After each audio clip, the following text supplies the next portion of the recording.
నమస్కారం దూరదర్శన్ వార్తలకు స్వాగతం నేను సరోజ ముందుగా కరోనా కట్టడి గురించి తెలుసుకుందాం కరోనాను నియంత్రించేందుకు ప్రతి ఒక్కరూ మాస్కును తప్పనిసరిగా ధరించాలి ముక్కు నోరు కప్పి ఉంచేలా సరైన పద్ధతిలో మాస్కును ధరించాలి తరచూ చేతులను శుభ్రం చేసుకోవాలి వ్యక్తిగత పరిశుభ్రతను పాటిస్తూ సురక్షిత దూరాన్ని తప్పక పాటించాలి అర్హులందరూ వ్యాక్సిన్ వేయించుకోవాలి నిబంధనలను పాటిద్దాం కరోనాను జయిద్దాం ఇప్పుడు ముఖ్యాంశాలు చూద్దాం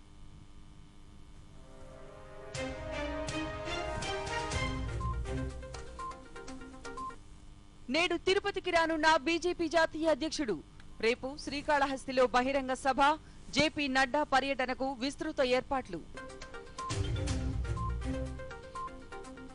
తిరుపతిలో నేషనల్ ఇన్స్టిట్యూట్ ఆఫ్ ఎలక్ట్రానిక్స్ సంస్థ ఏర్పాటుకు కేంద్రం ఆమోదం ప్రపంచ స్థాయి విద్యా ప్రమాణాలకు ఎన్ఐఈ ఎల్ఐటి గుర్తింపు పొందిందన్న ఎంపీ మద్దెల గురుమూర్తి విద్యాశాఖపై సమీక్ష నిర్వహించిన ముఖ్యమంత్రి వైఎస్ జగన్మోహన్ రెడ్డి ఈ నెల 12న పాఠశాలలు ప్రారంభం సందర్భంగా జగనన్న విద్యా కానుక పంపిణీ క్రికెట్ ప్రపంచ టెస్ట్ ఛాంపియన్షిప్ ఫైనల్లో 5 వికెట్లు కోల్పోయిన భారత్ రెండవ రోజు ఎదురీదిన టీమిండియా తూర్పు ఆగ్నేయ అరేబియా సముద్రం మీదుగా తీవ్ర రూపం దాల్చనున్న బిపార్జోయ్ తుఫాను దక్షిణాది రాష్ట్రాలపై ప్రభావం ఇక వివరాలు చూద్దాం సెర్బియాతో భారత్ అనేక ఏళ్లుగా దృఢమైన ద్వైపాక్షిక బంధాలను కలిగి ఉందని రాష్ట్రపతి ద్రౌపది ముర్ము స్పష్టం చేశారు సెర్బియా 3 రోజుల పర్యటనలో భాగంగా రెండవ రోజు రాష్ట్రపతి బెల్గ్రేడ్లో జరిగిన ఇరు దేశాల ఉన్నత స్థాయి వ్యాపార ప్రతినిధుల సమావేశంలో పాల్గొన్నారు రెండు దేశాల మధ్య వాణిజ్యం పెట్టుబడులకు పెద్ద ఎత్తున ఉన్న అవకాశాలను ఉపయోగించుకోవాలని సెర్బియా వ్యాపార దిగ్గజాలను రాష్ట్రపతి ద్రౌపది ముర్ము కోరారు బెల్గ్రేడ్లో ప్రతినిధి బృందం స్థాయి చర్చలు ముగిసిన తర్వాత అధ్యక్షుడు అలెగ్జాండర్ వుసిక్తో సంయుక్త విలేకరుల సమావేశంలో మాట్లాడారు వాణిజ్య పెట్టుబడులు సైన్స్ అండ్ టెక్నాలజీ డిజిటల్ టెక్నాలజీలో సహకారంపై ప్రముఖంగా ప్రస్తావించారు భారతీయులకు వీసా జారీని సరళీకృతం చేస్తామని సెర్బియా అధ్యక్షుడు హామీ ఇచ్చారు भारत का पारंपरिक मित्र है इसीलिए उनके साथ काम करने के लिए हम भी उत्सुक हैं आगे जाके इसी क्षेत्र में या कम्युनिकेशन हो और यहाँ से अपना उड़ान भरना चाहते हैं दिल्ली डायरेक्ट उसके लिए भी हम डिटेल में बातें करेंगे और साझेदारी करेंगे आगे के संपर्क को हम लोगों को बढ़ाए ये आना जाने से मुझे लगता है ये साझेदारी और भी बढ़ेगा सुदृढ़ होगा मैं प्रधानमंत्री सुश्री आना बन्नच बीच से मिलूंगी और साथ में भारत सर्बिया बिजनेस फोरम में भाग लूंगी हमारे व्यापारिक संगठनों के बीच बेहतर संपर्क से मजबूत और पारंपरिक रूप से लाभकारी साझेदारी का मार्ग प्रशस्त होगा राष्ट्रपति जी ने बहुत सारे मुद्दों पे भारत के साथ काम करना चाहते हैं సౌదీ అరేబియా యువరాజు మొహమ్మద్ బిన్ సల్మాన్తో ప్రధానమంత్రి నరేంద్ర మోదీ ఫోన్లో మాట్లాడారు ఈ మేరకు ప్రధానమంత్రి తమ ఫోన్ సంభాషణ వివరాలను ట్వీట్ చేశారు కనెక్టివిటీ ఇంధనం రక్షణ రంగం వాణిజ్యం పెట్టుబడులలో సంబంధాలను పెంపొందించడం గురించి ఇరువురు చర్చించారు ప్రాంతీయ ప్రపంచ స్థాయి సమస్యలపై సమాలోచనలు చేశారు సుడాన్ నుండి హజ్ కోసం భారతీయులను సురక్షితంగా తరలించడంలో సౌదీ అరేబియా అందించిన సహకారాన్ని ప్రధాని ప్రశంసించారు రెపో రేటులో ఎటువంటి మార్పు లేకుండా 6.5% కొనసాగిస్తున్నట్లు ఆర్బీఐ గవర్నర్ శక్తికాంత దాస్ తెలిపారు పరపతి విధాన కమిటీ ఎంపీసీ సమావేశ నిర్ణయాలను గవర్నర్ గురువారం ముంబైలో మీడియాకు వివరించారు ద్రవ్యోల్బణం తగ్గినందున రెపో రేటు పెంచలేదని వడ్డీ రేట్లలో ఎలాంటి మార్పు చేయలేదని తెలిపారు ఎంఎస్ఎఫ్ రేటు 6.75% ఉండగా SDF rate 6.25%, bank rate 6.75%, reverse repo rate 3.35%, CRR rate 4.50%గా ఉన్నట్లు ఆర్బీఐ గవర్నర్ ప్రకటించారు. గత ఏప్రిల్ సమావేశంలో రెపో రేటును ఎలాంటి మార్పు చేయకుండా 6.5%గా కొనసాగించారు. ద్రవ్యోల్బణాన్ని నియంత్రించేందుకు 2022 మే నుంచి వరుసగా 6 దఫాలలో రెపో రేటును 250 బేసిస్ పాయింట్ల మేర ఆర్బీఐ పెంచింది. రిటైల్ ద్రవ్యోల్బణం తగ్గుముఖం పట్టిన నేపథ్యంలో ఆర్థిక వ్యవస్థ వృద్ధికి ఊతమివ్వాల్సిన అవసరం ఉందనే భావనతోనే కీలక రేట్లలో ఆర్బీఐ ఎలాంటి మార్పులు చేయలేదని పేర్కొన్నారు. 1%. Real GDP growth in the fourth quarter of 22-23 accelerated to 6.1% year-on-year from 4.5% in the third quarter of last year, aided by fixed investment and higher net exports. Decided to keep the policy repo rate unchanged at 6.5%. The MPC will continue to remain vigilant on the evolving situation and the growth outlook. It will take further monetary policy actions promptly and appropriately as required to keep inflation expectations firmly anchored and bring down inflation to the target. Net FDI flows to India were $28 billion in 22-23 compared to $38.6 billion in the previous year. Preliminary data for April 23 suggest that FDI flows have also improved. రాష్ట్రంలో పర్యటనకు BJP జాతీయ అధ్యక్షుడు JP Nadda ఈ రోజు రాత్రి తిరుపతికి చేరుకోనున్నారు. ఆయన పర్యటన చేసే ప్రాంతాలను బీజేపీ రాష్ట్ర అధ్యక్షుడు సోము వీర్రాజు నాయకత్వంలో బీజేపీ ప్రతినిధి బృందం పరిశీలించింది. రాత్రి 10:40కి తిరుపతి విమానాశ్రయం చేరుకున్న తర్వాత నేరుగా తిరుమల వెళ్లి రాత్రి అక్కడే బస చేస్తారు. రేపు ఉదయం జేపీ నడ్డా శ్రీవారి దర్శనాన్ని చేసుకుంటారు. రేపు మధ్యాహ్నం 2 గంటలకు తిరుచానూరు ఫ్లైఓవర్ వద్ద గల రాహుల్ కళ్యాణ మండపం నందు చిత్తూరు పార్లమెంటు జిల్లా కార్యకర్తలతో సమావేశంలో పాల్గొంటారు. సాయంత్రం శ్రీకాళహస్తి ఆలయాన్ని దర్శించుకుని బహిరంగ సభలో పాల్గొంటారు. జేపీ నడ్డాకు ఘన స్వాగతం పలకడానికి పార్టీ నాయకులు ఏర్పాట్లు చేశారు. ముఖ్యమంత్రి వైఎస్ జగన్మోహన్ రెడ్డి నేటి గుడివాడ పర్యటన వాయిదా పడింది. ఈ కార్యక్రమాన్ని వాయిదా వేస్తున్నట్లు సీఎం క్యాంపు కార్యాలయ అధికారులు ఒక ప్రకటనలో తెలిపారు. ఈ రోజు గుడివాడలో టిట్కో గృహాలను సీఎం జగన్ ప్రారంభించాల్సి ఉంది. రాష్ట్రంలోని ప్రతి మండలాలలో 2 జూనియర్ కళాశాలలు ఏర్పాటు చేయాలని ముఖ్యమంత్రి వైఎస్ జగన్మోహన్ రెడ్డి అధికారులను ఆదేశించారు. తాడేపల్లి క్యాంపు కార్యాలయంలో విద్యాశాఖపై అధికారులతో సమీక్ష నిర్వహించారు. ఈ సందర్భంగా ముఖ్యమంత్రి మాట్లాడుతూ కళాశాలల్లో 1 బాలికలకు 2వది కో ఎడ్యుకేషన్ ఉండేలా చూడాలని ముఖ్యమంత్రి అధికారులను ఆదేశించారు. నాడు నేడు ద్వారా అదనపు తరగతి గదుల నిర్మాణం చేపట్టి సరిపడా సిబ్బందిని నియమించాలని ముఖ్యమంత్రి అధికారులకు తెలిపారు. విద్యా కానుక నాణ్యత విషయంలో క్వాలిటీ కంట్రోల్ ఆఫ్ ఇండియాతో నిర్ధారణ పరీక్షలు చేయించామని, ఇప్పటికే 93% విద్యా కానుక వస్తువులను నిర్దేశిత కేంద్రాలలో పంపిణీకి సిద్ధం చేశామని అధికారులు ముఖ్యమంత్రికి వివరించారు. ప్యానెల్స్ వినియోగంపై టీచర్లకు శిక్షణ కార్యక్రమాలపై ముఖ్యమంత్రి ఆరా తీయగా కంపెనీల ప్రతినిధులు ఇంజనీరింగ్ కాలేజీలలో ఫ్యాకల్టీలకు శిక్షణ ఇస్తారని, వీరి ద్వారా టీచర్లకు శిక్షణ ఇవ్వనున్నట్లు అధికారులు ముఖ్యమంత్రికి వివరించారు. వైసీపీ పాలనలో శాంతి భద్రతలు పూర్తిగా క్షీణించాయని తెలుగుదేశం పార్టీ ఆరోపించింది. తమ నాయకుడు లోకేష్ కి ముప్పు ఉందని, పాదయాత్రకు పటిష్ట బందోబస్తు కల్పించాలని ఆ పార్టీ నాయకులు రాష్ట్ర గవర్నర్ కి విజ్ఞప్తి చేశారు. టీడీపీ రాష్ట్ర అధ్యక్షుడు కింజరాపు అచ్చెన్నాయుడు, మండలి మాజీ chairman MA Sharif, polit bureau సభ్యుడు నక్కా ఆనంద్ బాబు, కొల్లు రవీంద్ర నిన్న గవర్నర్ ని కలిశారు. ఈ సందర్భంగా యువగళం పాదయాత్రలో వైసీపీ నేతలు సృష్టిస్తున్న అడ్డంకులు, పోలీసులు వ్యవహరిస్తున్న తీరు, రాష్ట్రంలో మైనారిటీలపై జరుగుతున్న దాడుల అంశాన్ని గవర్నర్ కు నివేదించారు. అనంతరం కింజరాపు అచ్చెన్నాయుడు మీడియాతో మాట్లాడుతూ ఎస్సీ, ఎస్టీ, బీసీ, మైనారిటీ వర్గాలపై గత 4 ఏళ్లలో జరిగిన దాడులు గతంలో ఎన్నడూ జరగలేదని ఆరోపించారు. వీటన్నింటిపై విచారణ జరపాలని గవర్నర్ ని కోరినట్లు తెలిపారు.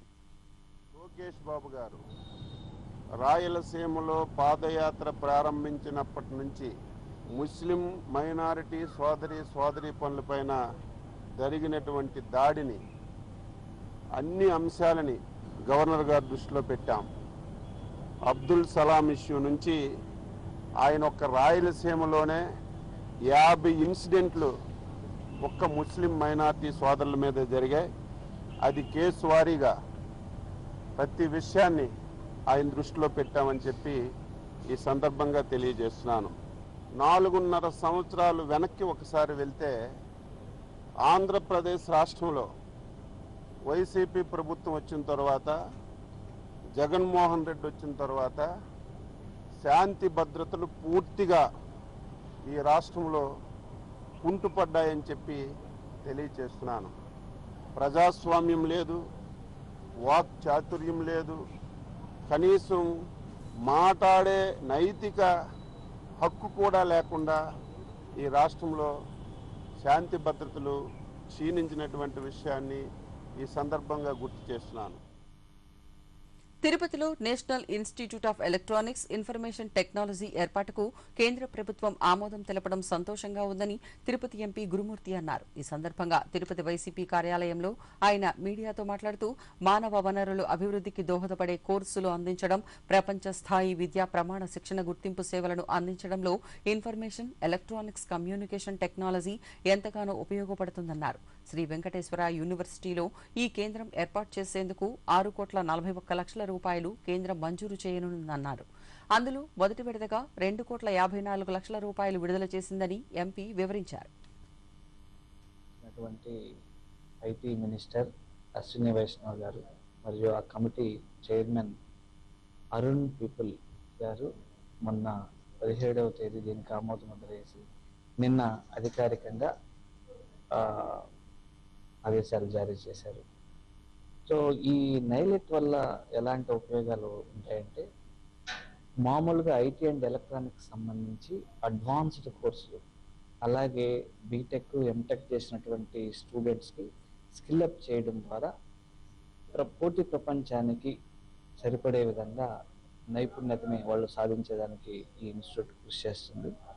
ఇది ఆసియా పసిఫిక్ ఐటీ కౌన్సిల్లో మెంబర్ అయిన దానివల్ల Taiwan, Japan, Korea, China, Indonesia ఈ దేశాలకన్నిటికీ మరి ఎలాంటి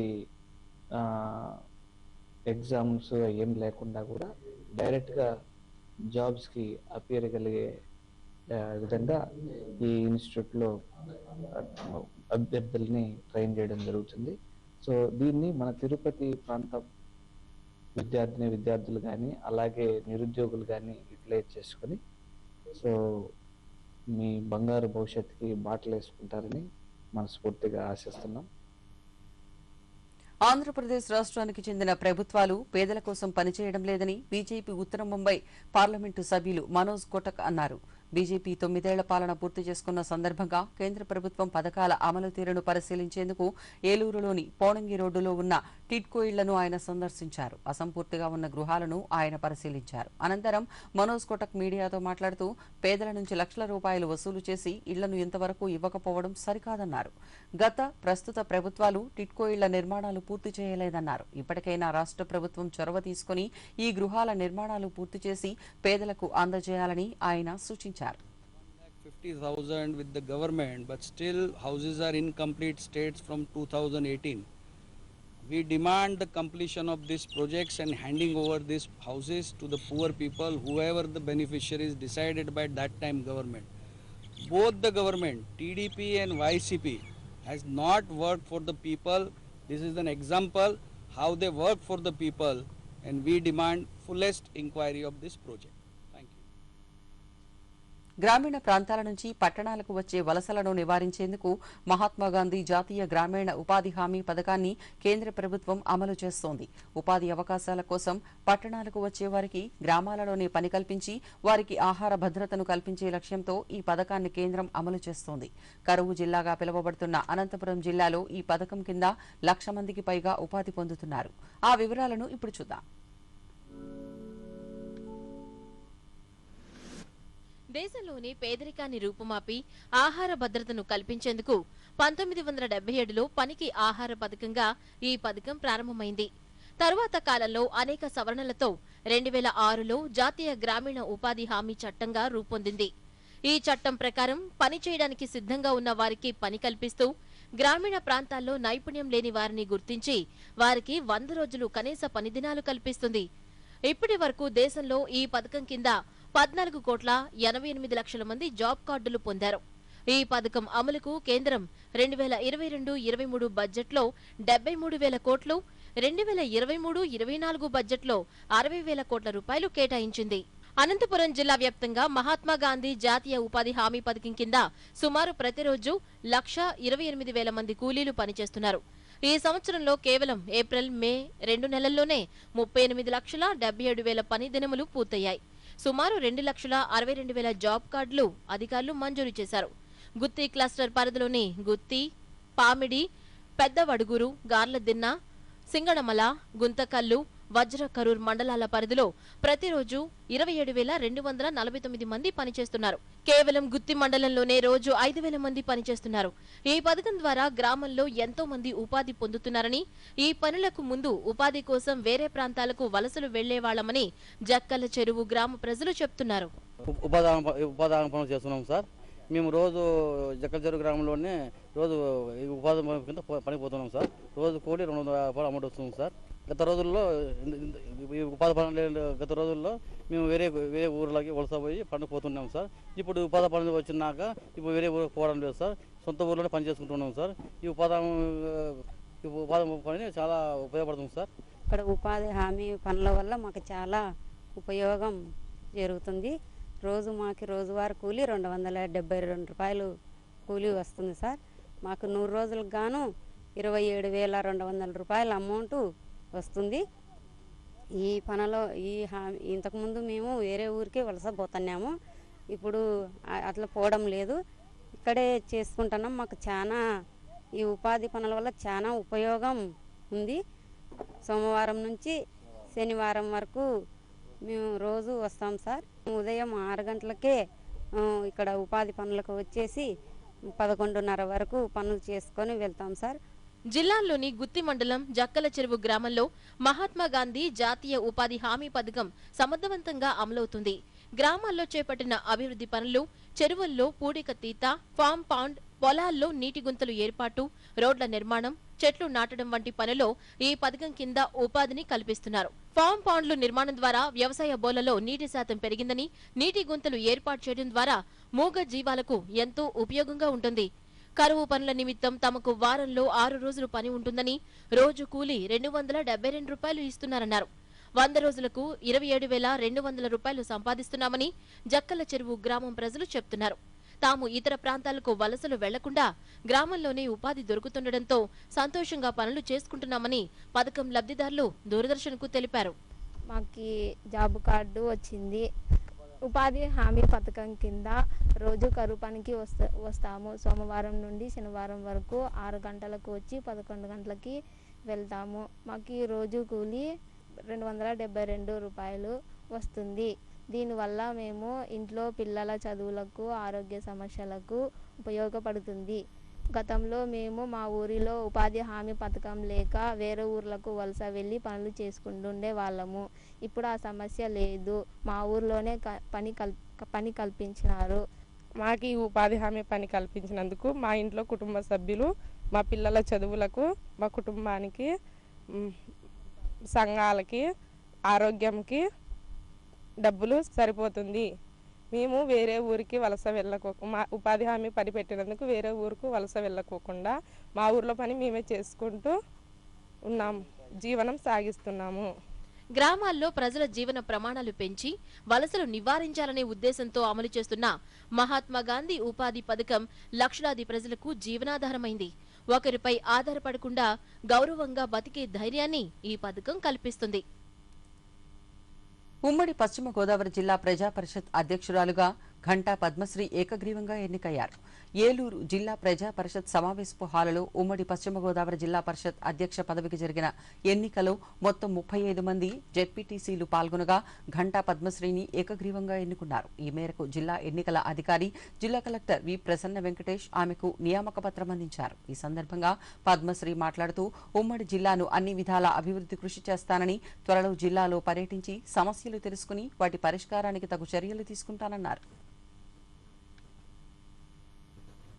జమ్మూలో తిరుమల తిరుపతి దేవస్థానం ఆధ్వర్యంలో నిర్మించిన శ్రీ వెంకటేశ్వర స్వామి ఆలయ ప్రారంభోత్సవం కన్నుల పండువగా జరిగింది. స్వామివారి విగ్రహ ప్రాణ ప్రతిష్ఠ కార్యక్రమాన్ని వేద పండితులు శాస్త్రోక్తంగా నిర్వహించారు. ఈ కార్యక్రమంలో కేంద్ర హోంశాఖ మంత్రి అమిత్ షా వర్చువల్ విధానంలో పాల్గొనగా జమ్మూ కాశ్మీర్ లెఫ్టినెంట్ గవర్నర్ మనోజ్ సిన్హా, కేంద్ర మంత్రులు జితేంద్ర సింగ్, కిషన్ రెడ్డితో పాటు టీటీడీ చైర్మన్ వైవి సుబ్బారెడ్డి పాల్గొన్నారు. గురువారం 12 గంటల నుంచి భక్తులకు దర్శనాన్ని కల్పించారు. కాగా స్వామివారిని దర్శించేందుకు భక్తులు పెద్ద సంఖ్యలో తరలివచ్చారు.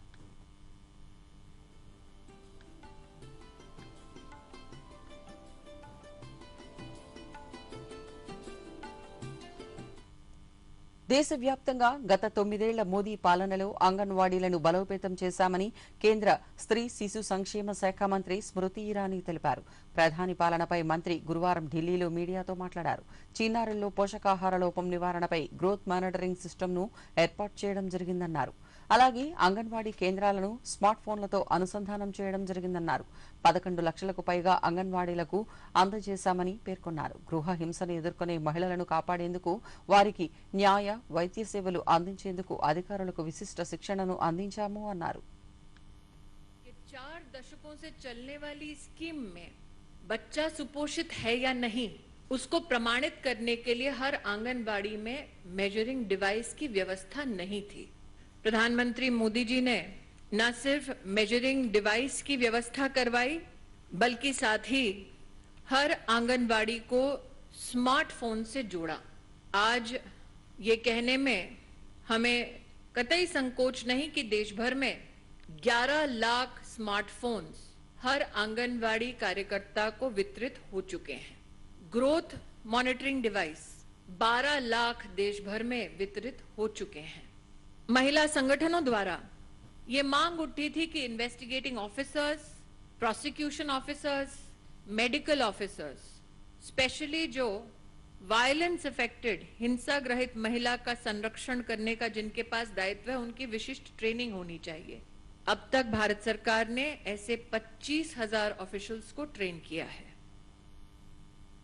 రెజ్లింగ్ ఫెడరేషన్ ఆఫ్ ఇండియా మాజీ అధ్యక్షులు బీజేపీ ఎంపీ బ్రిజ్భూషణ్ శరణ్ సింగ్ పై వచ్చిన లైంగిక ఆరోపణలపై ఈ నెల 15 నాటికి విచారణ పూర్తి చేసి ఛార్జిషీట్లు సమర్పిస్తామని కేంద్ర క్రీడల శాఖ మంత్రి అనురాగ్ సింగ్ ఠాకూర్ రెజ్లర్లకు హామీ ఇచ్చారు. రెజ్లర్లతో 6 గంటల పాటు సుదీర్ఘ చర్చలు జరిపారు. అనంతరం ఢిల్లీలో మీడియాతో ఆయన మాట్లాడుతూ ఈ నెల 30వ తేదీలోపు WFI ఎన్నికలు జరుగుతాయని తెలిపారు. WFIకి మహిళల నేతృత్వంలో అంతర్గత ఫిర్యాదుల కమిటీ ఏర్పాటు చేస్తామని చెప్పారు. సానుకూల వాతావరణంలో చర్చలు జరిగాయని, అన్ని నిర్ణయాలను ఏకగ్రీవంగా తీసుకున్నామని చెప్పారు. రెజ్లర్లపై ఉన్న అన్ని ఎఫ్ఐఆర్లను వెనక్కి తీసుకుంటామని తెలిపారు. ఈ నెల 15 లోపు ఎలాంటి నిరసనలు నిర్వహించబోమని రెజ్లర్లు అంగీకరించారని మంత్రి తెలిపారు. కాగా కేంద్ర మంత్రి హామీతో తాము చేస్తున్న ఆందోళనలకు ఉద్యమానికి తాత్కాలికంగా విరామం ప్రకటిస్తున్నట్లు రెజ్లర్లు ప్రకటించారు.